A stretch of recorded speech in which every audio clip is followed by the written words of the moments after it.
Hey YouTube, welcome to Lost in a Good Place. In this video, I will review my experience of Discover Richmond's Church Hill food tour. For those who have not gone on a food tour, the basic idea is that a tour guide, often a local, pre-selects a collection of cafes, restaurants, and coffee shops for you to visit.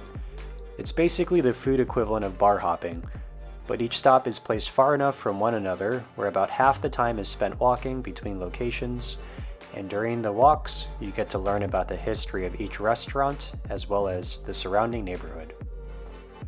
The Church Hill Food Tour, as the name suggests, is a walking food tour in the Church Hill neighborhood of Richmond. It is offered every weekend for a price of $75 when including tax. I didn't feel that this was cheap, but by the end of the tour, I felt that it was well worth the price because 1, you get a lot of food, and 2, you essentially get a free history lesson about Church Hill and Richmond more generally.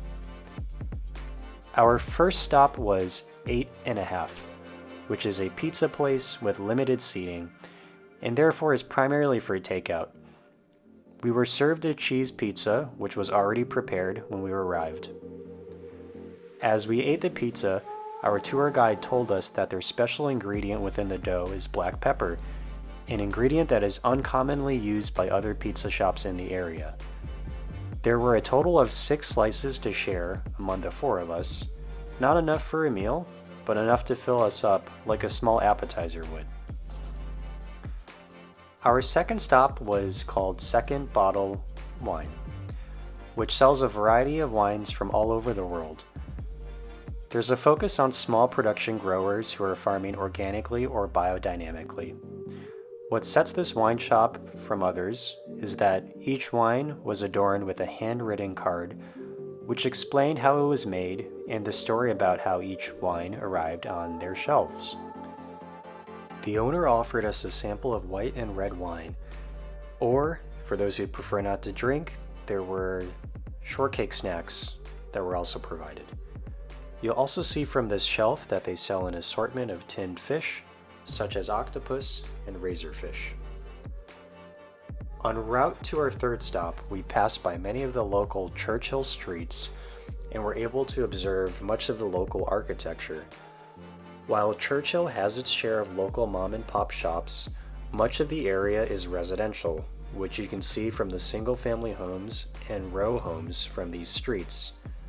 The neighborhood is relatively flat, so it's generally an easy walk, though the sidewalks are comprised of bricks that sometimes stick up from the ground, so you have to exercise some care when walking. Our third stop was my favorite, and it's at a place called Proper Pie. Since we arrived a few minutes before the store's opening at noon, our tour guide explained to us that this place specialized in New Zealand pies of 2 types, savory and sweet.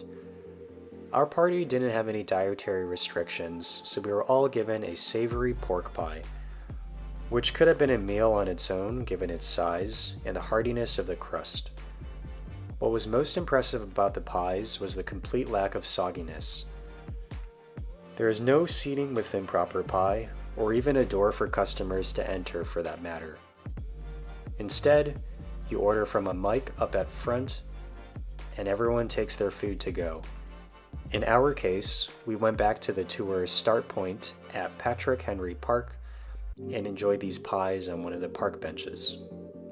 Once we finished these delicious pies, we set out on our way to our 4th stop.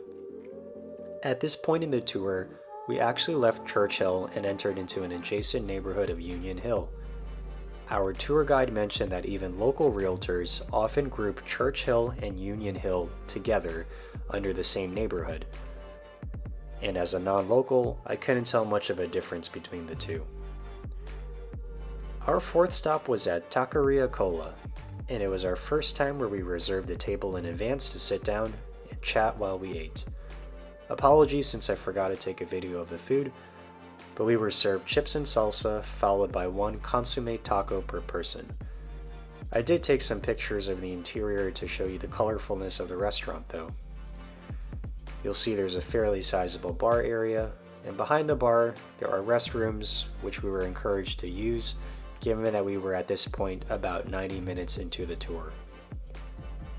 The last stop was at Rosa Bakery, which has the distinction of being a James Beard Award semifinalist for multiple consecutive years.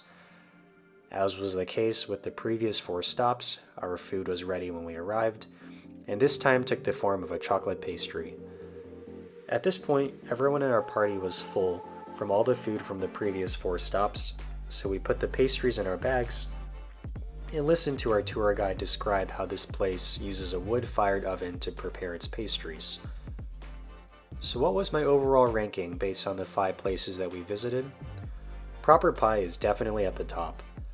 In the States, most pies are sweet, so it was an unusual and pleasant experience for me to try a savory pie. And they do have a bunch, ranging from steak and cheese, mince and cheese, pork and peach barbecue, lamb and vegetable, chicken, leek, mushroom, and many others. At the bottom of the list, I'd probably have to say second bottle of wine, not because it was bad, but more because I'm not much of a wine drinker, so to each their own. Overall, the tour takes a little over 2 hours, about half the time spent walking, and about half the time spent eating. We walked at a pretty slow pace, so I wouldn't say that the tour was particularly strenuous by any means. In terms of the group size, expect a party anywhere between 4 to 12 people, excluding the tour guide. And obviously, try to go when the weather is nice, since you will be spending at least half of your time outside. If you enjoyed this video, then please like this video and subscribe to my channel, Lost in a Good Place. Thanks for watching.